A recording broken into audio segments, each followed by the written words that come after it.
just to be with you. I sell my soul just to be with you.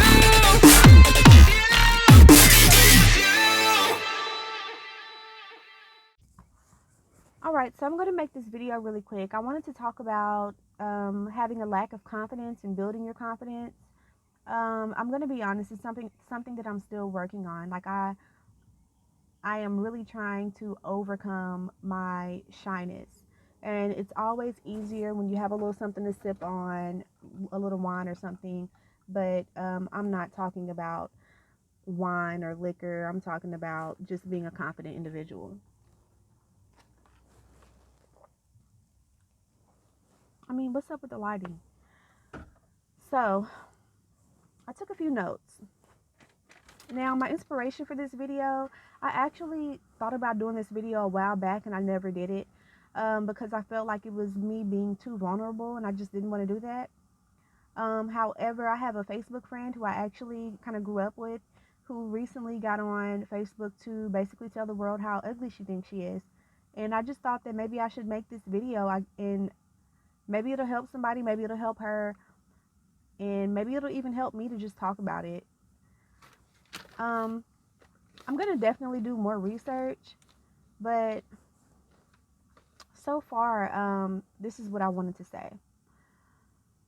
Okay, I am a victim of verbal and physical abuse, which equate to mental abuse.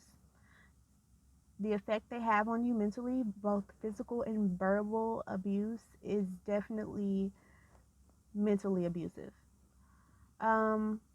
I was always told that I was unattractive and stupid throughout my youth. By unattractive, I mean I was always called ugly. I was always told that I was fat. And I was like, I remember being like 100 pounds thinking I was fat. I remember sitting down next to a friend and I'm like, you know how when you sit down, your thigh spreads? I'm like, oh my God, look how big my thigh is. I'm so fat. And she's like, your thigh is way smaller than mine. I'm like 100 pounds. And this is how I see myself. But that was my perception of me, and that's how I felt about myself. And when I looked at her, she looked good to me. When I looked at myself, I didn't feel that way. I would get compliments throughout my life, but I only held on to the bad ones.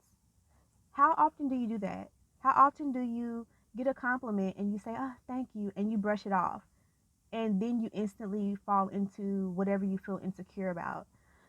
Try to make a habit out of holding on to the compliments instead of the negativity, instead of holding on to the negativity instead of the compliments. That was a lot of instead, but hold on to the compliments more. Because words are spells, okay? Now, some people say this, not me, but I think it has some truth to it, and I'm looking into it right now. But I can definitely say that my experience with how I felt about myself and how I still feel, I still deal with major confidence issues and self-esteem issues. I still ball up and end up acting weird due to my lack of confidence. And I know other women who are the same way, beautiful women who are the same way. And it's all about not having enough mental strength to embrace yourself as who you are and love yourself as who you are, and not being strong enough to choose to accept the positive more than the negative. You know, I mean, I that's one thing I've been getting good at. I've been getting pretty good at like dishing away the negativity people throw my way and not even letting it get any type of space in my mentality. However, I'm still struggling with eliminating the issues that are there from way back when. And that's how I know that there's power in what you speak and what you believe, and there's power in your perception.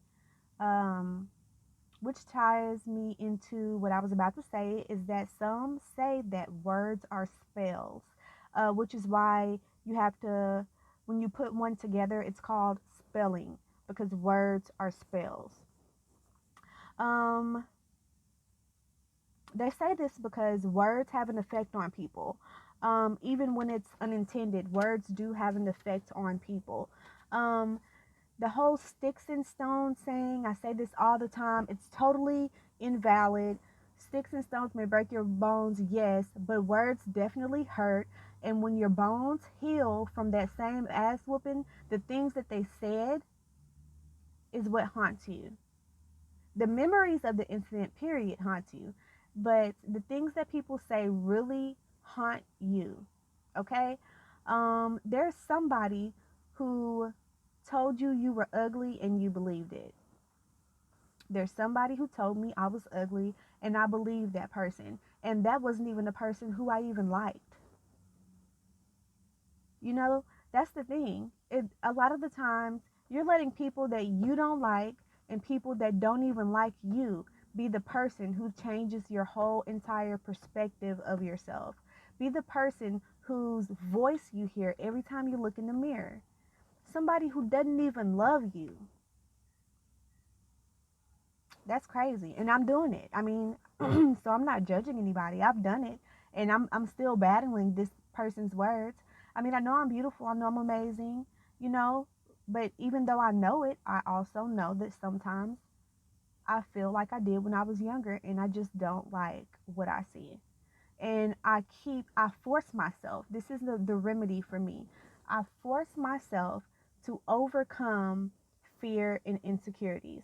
So even though I may put something on and, I don't like the way my body looks in it, I just say, I'm going to walk in this outfit with my head high and, my back arched, and put a little switch in it. I'm just going to move with confidence. I've been forcing myself to do that. I remind myself to sit up sometimes, to stand up. I have huge boobs, so I kind of want to do this to hide them. I can't help it. I didn't buy them. I was born this way. You know, I kind of want to sit like this to hide them and bring less attention to them. But that just feeds into my lack of confidence. So I remind myself to sit up when I'm talking to people. Um, and I force myself into uncomfortable spaces. I'm a plus size girl now. I have worn belly shirts and just jeans that go up over my stomach. I've just been forcing myself to feel more comfortable with myself and to make other people uncomfortable too, because I'm not the biggest girl in the world, but I've spoke about this before on YouTube. Like, I have had people just really body shame me. People who are just way bigger than me body shame me, talk about the way I'm shaped, and it gets crazy out here. Like, the fact that people really go around doing this to people, causing major damage, is insane. But what I have to realize is, even me myself, I have said reckless things that I didn't even think would matter and majorly affected people. I have disrespected a man before and thought he would think nothing of it. And then a year or two later, when we run into each other, he brings up the time we got into an argument and I said this, and that, and how he's always thought about it. And I didn't even remember it. I didn't even remember it. Words are so powerful.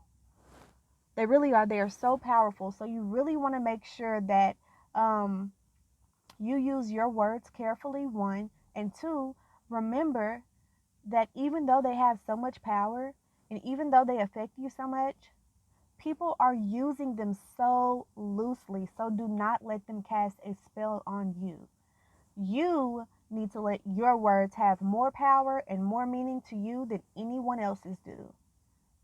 You are beautiful. You are strong. You are an overcomer. How much have you been through? I'm not going to get emotional. I could, because like I'm talking to myself, but I'm talking to you too. But how much have you been through? How much have you been through and overcame? What type of darkness have you seen and still overcame it? And you gonna let somebody who doesn't even love you come in and lower your confidence because they feel like saying some mean things to you? Do not let anyone else's words have more power in your life than your own do. It's up to me to tell myself how much I love me. You know what? And I have a son, and my son boosts my confidence so much. First off, I can make a human. Period. I make humans. So I ain't gonna never go all the way back to feeling how I used to feel because she makes humans. That's pretty awesome. Second of all, he's always telling me how pretty I am and how beautiful I am, and I tell him how handsome he is, and I love him so much. I'm always telling him he's smart, he's handsome, yada yada yada. You know what I'm saying? Just talking him up because I know how important it is, and it just makes him feel so good. And it's at the point to where I'm like, you are so handsome. You know that? He's like, I know, and I want him to know that. You know what I'm saying? Because I realize that even if he goes out into the world and the whole world's telling him that, if I'm telling him the opposite at home, that's how he's going to feel about himself. And I have family members who talk to their kids like that and think nothing of it. You know what I'm saying?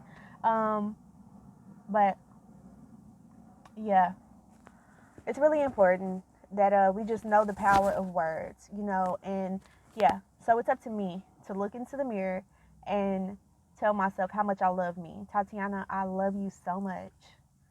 And if anybody's watching this and they're struggling with self-esteem issues, I want you to look in the mirror and be like, you look so good. You know what I'm saying? You are so smart. You are so intelligent.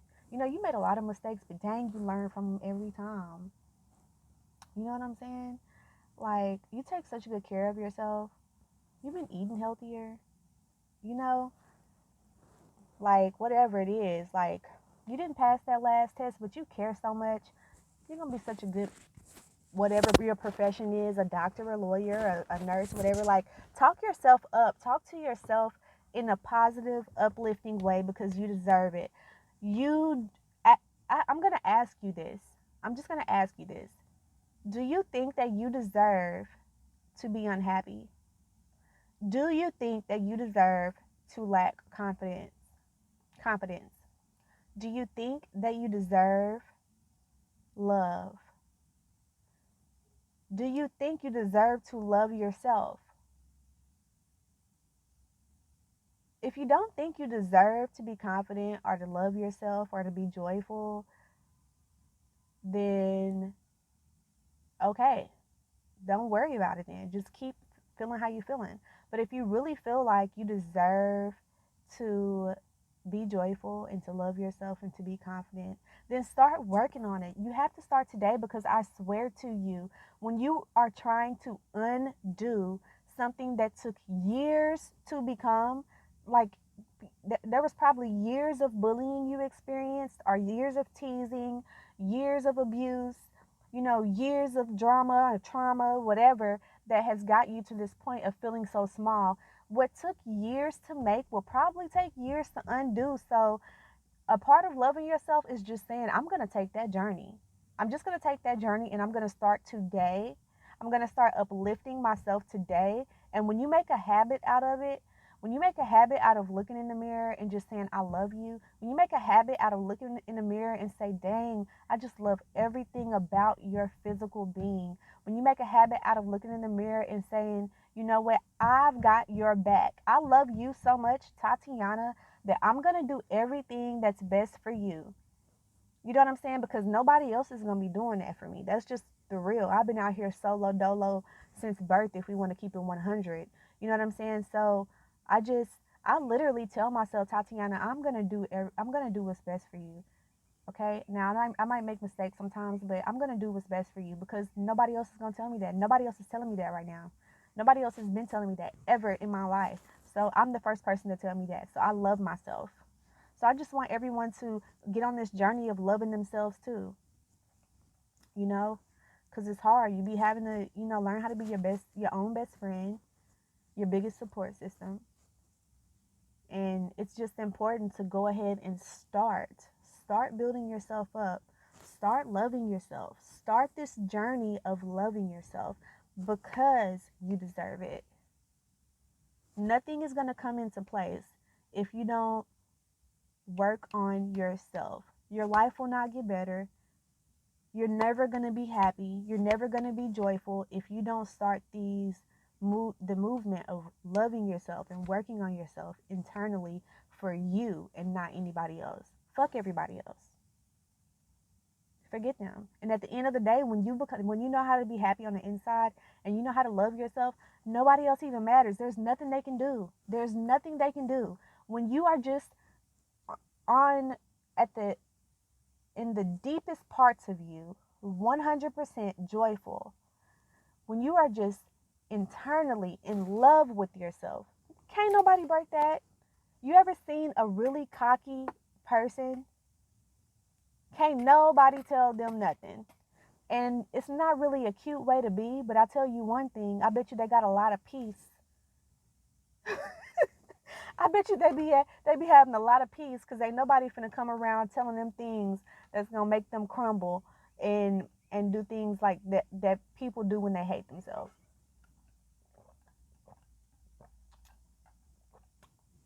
Honey, this pomegranate peach passion white tea might be my new drink. It's $1.99, but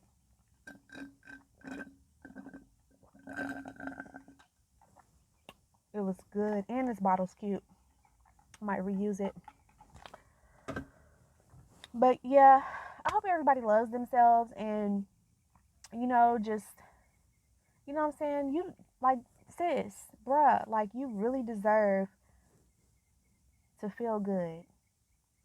You deserve it. Nothing else is gonna bring it. I'll tell you that. I'll tell you that, and I say that from everybody. Hell, you can watch videos, you can watch conversations Oprah's had, your favorite celebrity. You can see somebody who has everything you could ever want, even Beyonce, and they'll all say the same thing. Basically, what they're saying is joy is a lifestyle. It's something you have to really work for. You know what I'm saying? So you better start working. Okay? All right, y'all. I didn't really talk too much. It's almost 20 minutes here. So, I'm finna head inside and stay corona free out here. I love y'all for real. Make sure you like, comment, and subscribe. Maybe even follow me on Instagram or something. TottieVision. Cash out me too, shawty. Do whatever. And I'll talk to y'all later. Just to be with